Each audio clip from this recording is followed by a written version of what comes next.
Food and Hive, c'est un podcast fait par des passionnés de développement logiciel et d'intelligence artificielle. Chaque mois, on vous partage le projet sur lequel on travaille pour vous faire découvrir toute l'innovation qui se brasse chez nous. Hoje a gente vai dançar.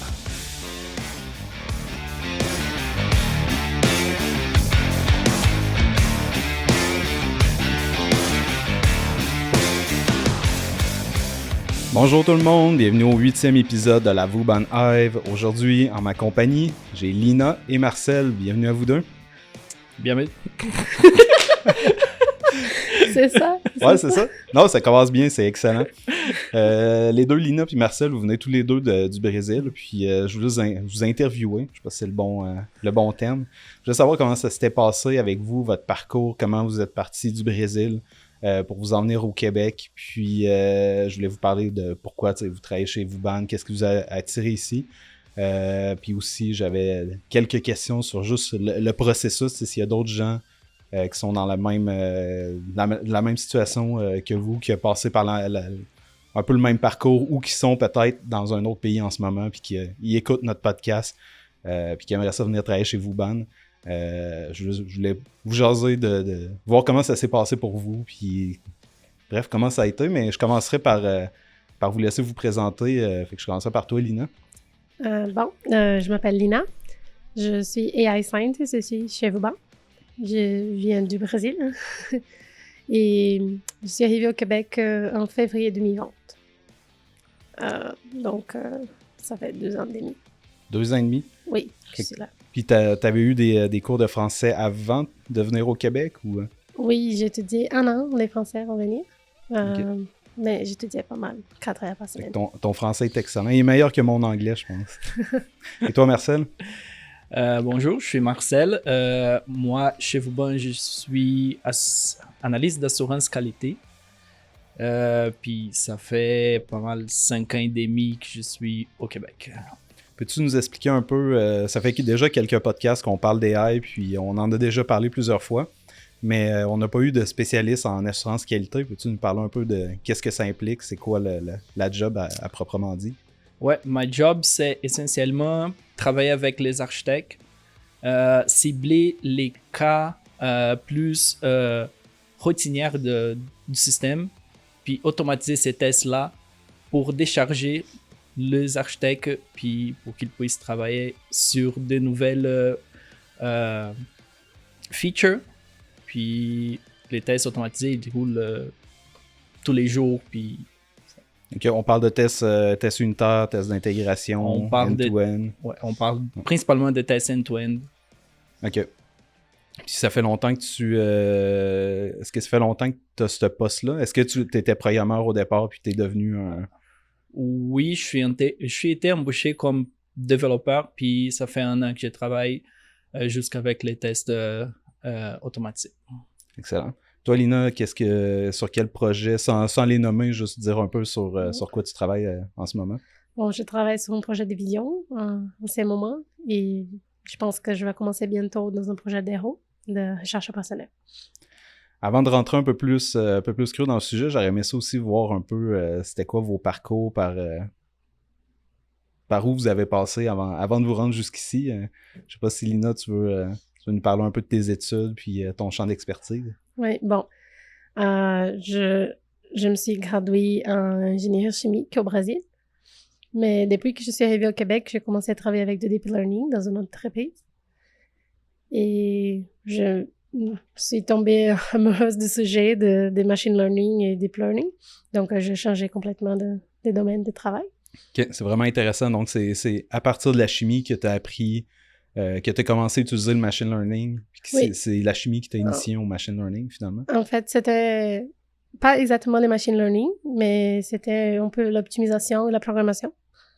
Et donc, je savais que les prochaines étapes, c'était de machine learning, deep learning. Donc, je suis allée un peu proactivement là-dessus pour travailler là-dessus avant que ça arrivait vraiment dans la chimie.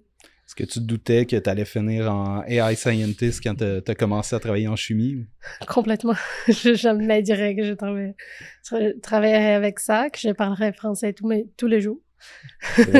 Et tout ça, c'était complètement chose que je pensais pas. Mais bon. Puis, dans le fond, quand tu es parti du Brésil, tu travaillais en chimie ou tu as commencé à faire Je travaillais dans un laboratoire d'optimisation de processus chimiques. Donc, c'était de la chimie, mais c'était beaucoup de programmation et optimisation de processus.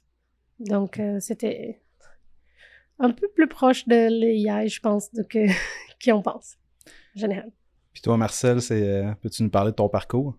Oui, j'ai un diplôme technique que j'ai fait au Brésil. Ça équivaut plus ou moins en cégep ici au Québec. Puis au Brésil, j'ai travaillé pendant presque 8 ans dans une entreprise qui fait du logiciel pour les trafics aériens. Fait que la grande majorité de tours de contrôle au Brésil, ça roule le système de l'entreprise pour laquelle j'ai travaillé à l'époque. En 2012, j'ai commencé à étudier les français. Puis en 2007, je suis arrivé au Québec, embauché par une entreprise qui faisait les processus d'embauche à l'international.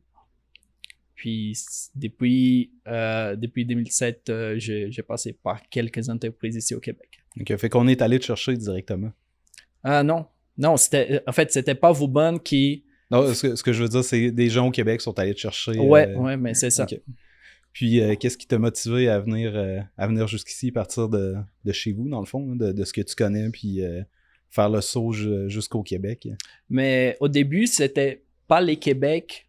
L'objectif, c'était juste d'avoir d'autres expériences dehors du Brésil. Fait que j'ai commencé à chercher pas mal tous les processus d'immigration partout dans le monde. À l'époque, j'avais comme option Australie, Nouvelle-Zélande, Suède. Mais le Québec, c'était les processus d'immigration les plus faciles. OK. Fait que c'est pour ça que j'ai commencé à étudier le français. Puis c'est ça qui a déclenché tout mon schéma depuis 2012. Est-ce que tu savais qu'il faisait froid ici avant de t'en venir? Oui. Oui. Puis à l'époque, je pensais que ce serait le pire des problèmes, mais finalement... Non, c'est juste la vie quotidienne. Oh, on s'habitue. Ouais. Quand tu es arrivé ici, quand Marcel est arrivé chez Vauban, il nous a fait une petite présentation sur le Brésil. Puis il nous montrait des photos, une photo d'une maison dans une montagne de la neige, puis il disait « Est-ce que c'est au Québec ou au Brésil? » Puis là, on était comme « Ben, ça doit être au Québec. » Puis finalement, c'était toujours au Brésil. Fait que c'est là qu'on réalise que c'est quand même un grand pays avec beaucoup de climats différents. Oui, c'est sûr que tu as besoin de chercher beaucoup pour trouver une maison avec la neige. Hein? Mais bon. C'était pas mal au sud du Brésil, d'où tu viens. Oui, c'est ça. Non, mais ce n'est pas souvent. Puis toi, c'est quoi les raisons pour lesquelles tu t'es arrivé là jusqu'au Québec? C'était un projet familial de moi, mon conjoint. On voulait sortir du Brésil et on a choisi spécifiquement le Québec un peu pour la culture latine. On trouve que c'est un peu plus proche de ce qu'on est habitué au Brésil. C'est un peu plus chaud que la partie anglophone, par exemple, du Canada. Aussi, bien sûr, que la facilité d'immigration, c'est un gros poids là-dessus pour qu'on choisisse le Québec. Est-ce que c'est plus facile que le reste du Canada? Ou normalement, oui. OK. Il y a des programmes internationaux d'embauche qu'on peut faire partie. Et quand on fait ça comme famille, par exemple, mon conjoint a trouvé un emploi, je suis venue avec un visa de travail. Donc, après 1 mois ici, j'étais déjà embauchée et travaillant avec l'intelligence artificielle. OK, nice. Puis, oui. Mais juste une chose c'est un point en commun entre nous deux, c'était le même organisme qui a été cherché dans son cas, son mari. Dans mon cas, moi-même, c'était Québec International qui a fait tous les processus d'immigration. Pas qui a fait tous les processus d'immigration, mais qui a exposé les entreprises québécoises au marché de travail international. Fait que... OK, mais je connaissais pas ça. Lina, tu m'avais envoyé des vidéos d'interviews que tu avais faites avec Québec International. Oui, parce que en fait, ce qu'ils font, c'est comme un pont entre les entreprises qui ont besoin des employés, hein, qui parfois, il manque de la main-d'œuvre ici. Donc, ils font cette pont pour chercher des professionnels ailleurs. C'est pas seulement au Brésil, il y a dans des autres pays du monde aussi les mêmes programmes. Ça s'appelle Québec en tête. OK.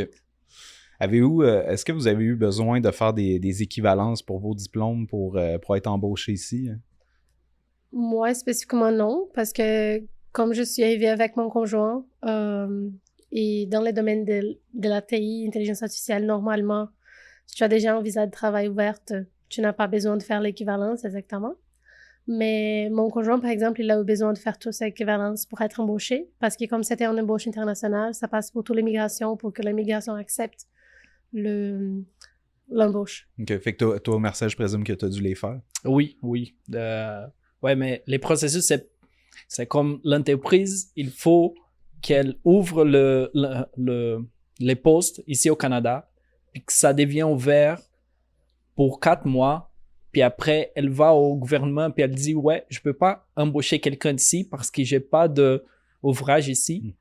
Fait que je vais aller à l'international puis chercher à l'international. » C'est pour ça qu'il faut qu'on prouve qu'on est capable, principalement au ministère de l'Immigration, qu'on est capable d'occuper ces postes-là.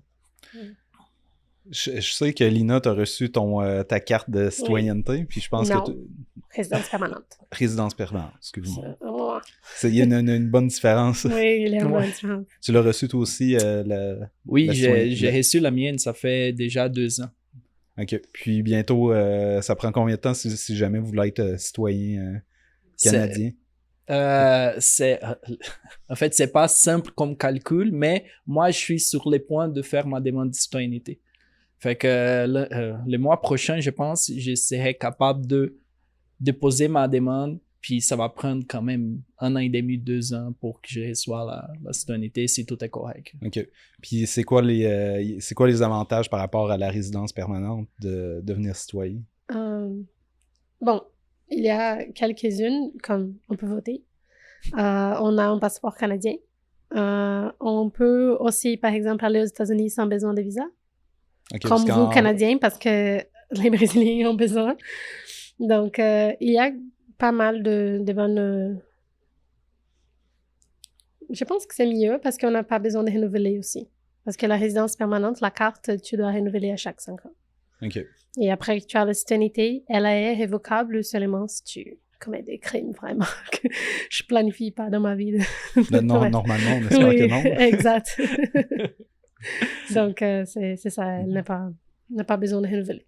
Qu'est-ce que vous avez trouvé le plus difficile dans tout le processus entre le Brésil et ici, ou pas juste le processus, mais peut-être qu'il y a des chocs culturels ou des choses qui vous ont vraiment marqué?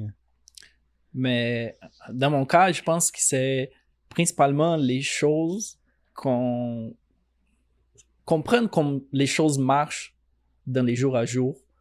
Des petites choses qui personne nous dit, nulle part, puis qu'on est exposé, puis on sait pas comment ça marche. Au début, on sait pas exactement comment s'exprimer dans la langue avec les Français pour savoir qu'est-ce qu'on veut, pourquoi les gens font quelque chose, puis je pense que c'est ça le plus difficile. Une chose le plus grand choc culturel pour moi ici, c'est que beaucoup de services, avec la pandémie, ça a changé un peu, mais beaucoup de services sont faits par téléphone.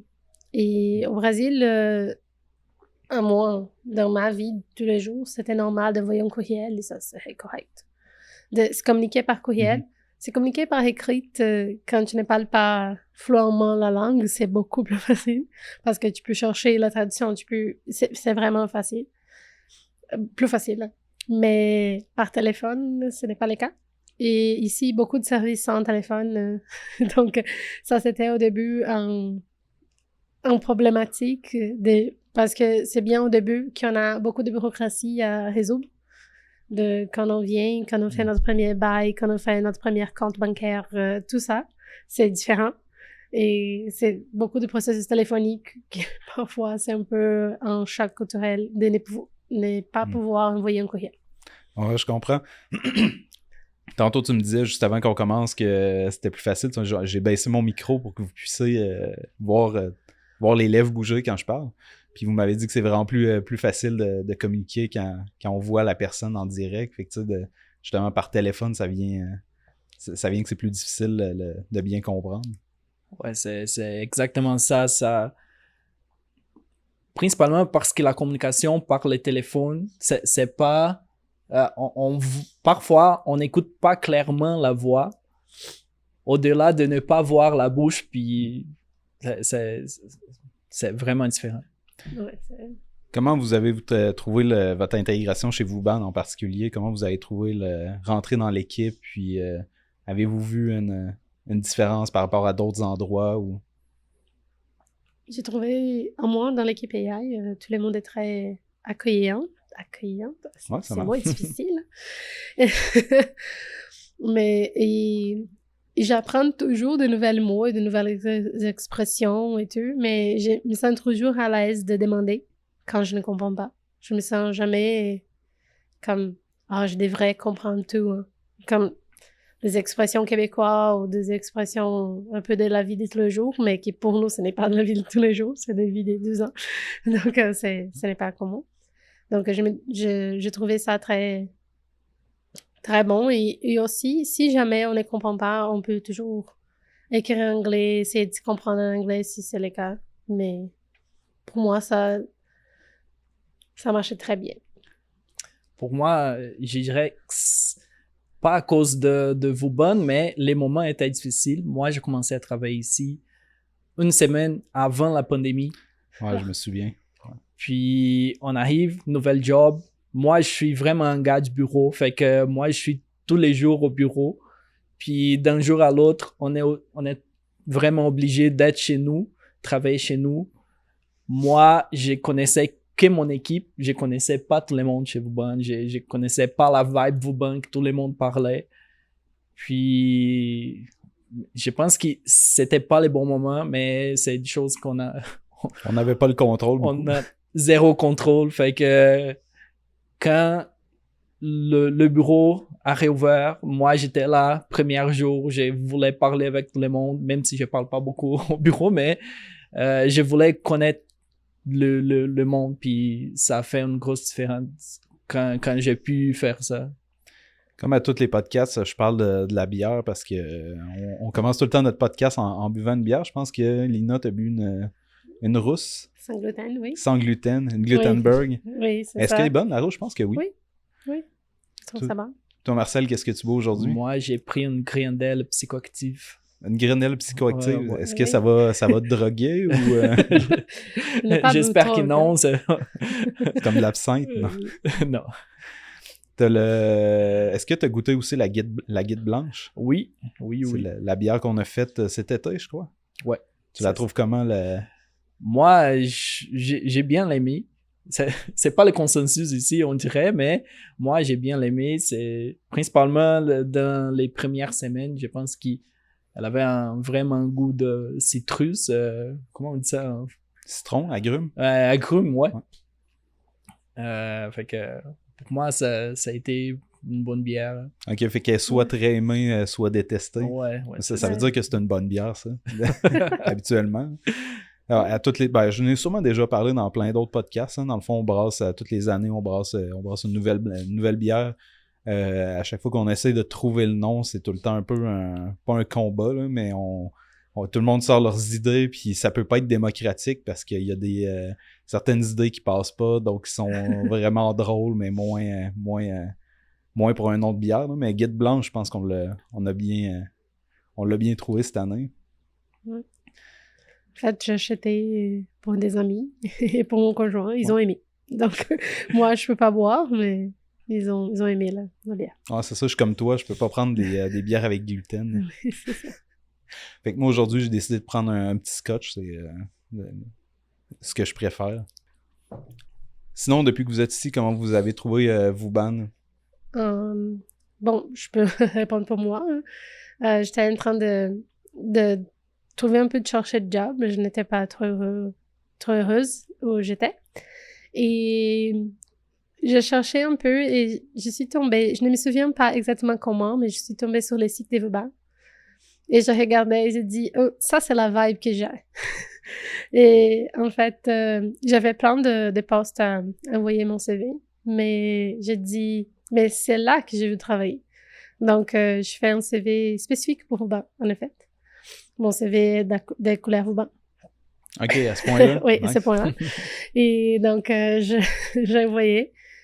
Et j'ai dit, OK, je vais envoyer là en première. Si ça ne marche pas, je n'envoie plus les autres. Mais aucune, j'étais vraiment impliquée à travailler là, etc., comme Vuba.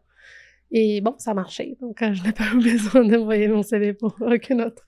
Quand tu as C'est passé ton entrevue, tu m'avais déjà entendu dans d'autres podcasts, je pense, ou Oui, d'autres vidéos. Oui, exact. Il avait même des podcasts, je pense. OK, je pense qu'il y avait le vidéo de quand je parle de patates, finalement. Oui. Il avait beaucoup de choses de patates. Ouais, tu m'étonnes. Y avait-tu la vidéo de moi avec un manteau de fourrure ou... Oui, il avait OK, ça évidemment. Je sais pas si c'était une bonne idée, hein, avec le... Non, mais ça aide à mettre la vibe Vuban. Oui, exact. Et en fait, les photos sur les sites sont montrent vraiment comment c'est ici. Il y a plein d'activités qu'on peut faire hors horaire de travail avec les collègues. J'ai déjà des amis, même qui fait 6 mois que je suis ici. J'ai déjà des amis que je sens que ça va être pour la vie. Hein. Donc, c'est vraiment... On vraiment veut des cool. noms. Non, c'est pas vrai. On veut des noms des autres personnes qui sont pas des... Ouais, c'est ça. Non, mais c'est comme... Il y a des personnes que tu es plus proche, tu travailles plus, bon, etc. Puis, tu sais, dans l'équipe d'AI, il y a plusieurs personnes qui viennent d'ailleurs que du Québec. Je n'avais déjà parlé aussi, là, qu'il y avait des... Justement, t'as Talia qui vient de Cuba, puis t'as Mustapha qui vient... Sénégal, merci. Puis, bref, t'en as plusieurs. Est-ce que t'as trouvé ça...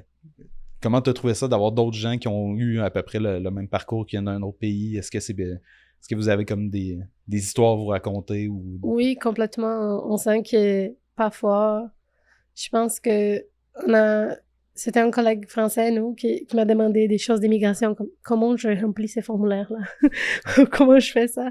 Donc, on parle beaucoup de ça parce que c'est un sujet qui est dans notre vie tous les temps. Et c'est très bon d'avoir des collègues qui ont un peu les mêmes parcours, les mêmes expériences. Moi et Marcel, dès les premiers jours, on parle portugais au bureau. Ouais, c'est ça. Ils se parlent ensemble portugais. Là, c'est pas pire, les autres, ils viennent tous de des endroits différents, mais là, t'as Talia puis Marcel qui se parlent en portugais, fait qu'on sait jamais... Pas Talia. Lina. Ça, j'ai dit Talia? Ouais. Excuse-moi, Lina, Talia. Fait que Lina puis Marcel, ils se parlent ensemble en portugais, puis j'ai tout le temps l'impression qu'ils parlent dans notre dos. En ce moment. J'ai essayé, Marcel nous avait donné des cours de portugais. J'ai retenu un mot qui est oi. Oui. C'est le seul que j'ai retenu. Le plus facile. Ouais, c'est ça, c'est le plus facile. C'est vraiment nice comme langage, le portugais. Là. Je trouve ça c'est latin, mais on dirait que c'est plus carré que mettons, l'espagnol.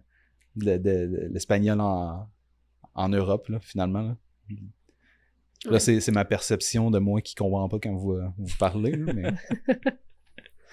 Ouais, il faut apprendre à dire pão de queijo. Pão de queijo. Pão de queijo. C'est les pains au fromage que je faisais souvent. Hein. Ah ouais, c'est ça, l'espèce de pain...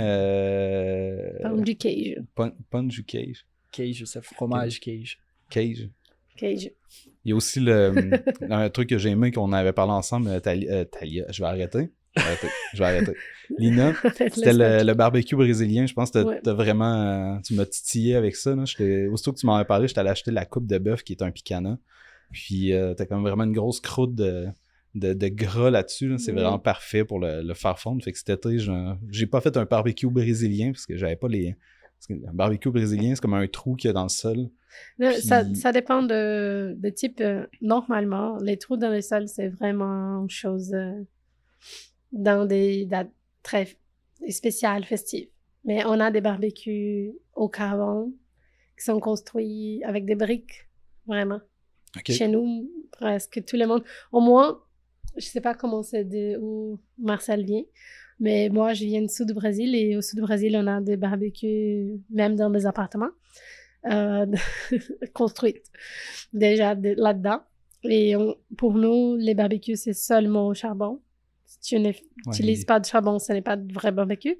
Et aussi, on utilise des épées pour mettre la viande dans les feux. Les épées. Ah, les épées. C'est les longues broches. Okay. Oui, exact, c'est les longues broches. C'est pour ça que c'est dit des épées, parce que ce n'est pas des broches, hein, c'est vraiment long. Ouais, c'est ça. Ben, cet été, je m'en suis fait un. Là. Dans le fond, au chalet, j'ai essayé de construire une espèce de feu de foyer, puis j'ai mis des briques de tous les côtés pour être capable de mettre les bûches.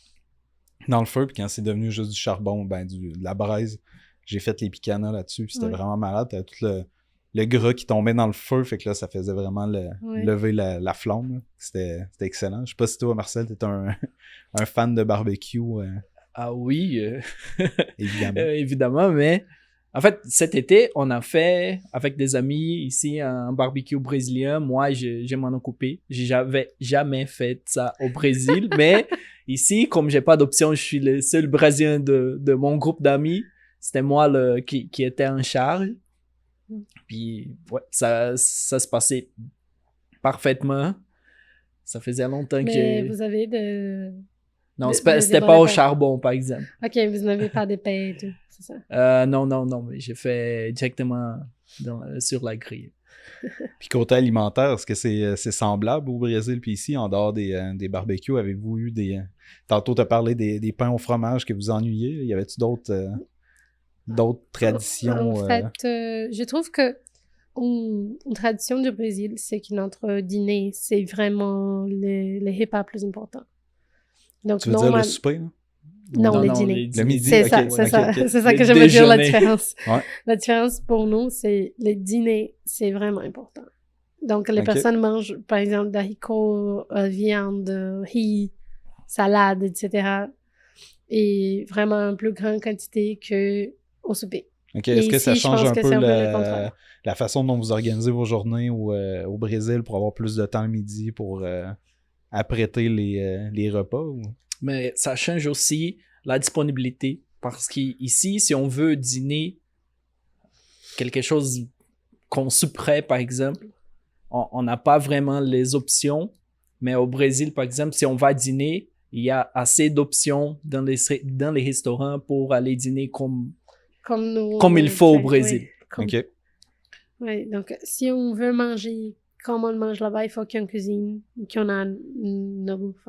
Parce que tu ne vas pas commander la même chose ici. C'est moins souvent. Bientôt, ça va être le party de Noël. Allez-vous être présent? Oui. Cette année, je pense qu'on réserve le manoir de Lac-de-L'Âge, si je me souviens bien. J'espère qu'on va danser. Ouais, c'est ça. Ça, c'en a un autre grosse différence entre le Brésil puis je dirais même Cuba puis le Québec. Là, je sais que vous êtes très fort sur la danse. Je pense que Marcel aussi, tu performes assez... pour me souvenir des anciens parties, tu es assez performant. À l'aise. Ouais, c'est ça, à l'aise. À l'aise à performer. Oui, c'est ça. Mais oui, j'espère qu'on va danser. Ouais, les fêtes sont plus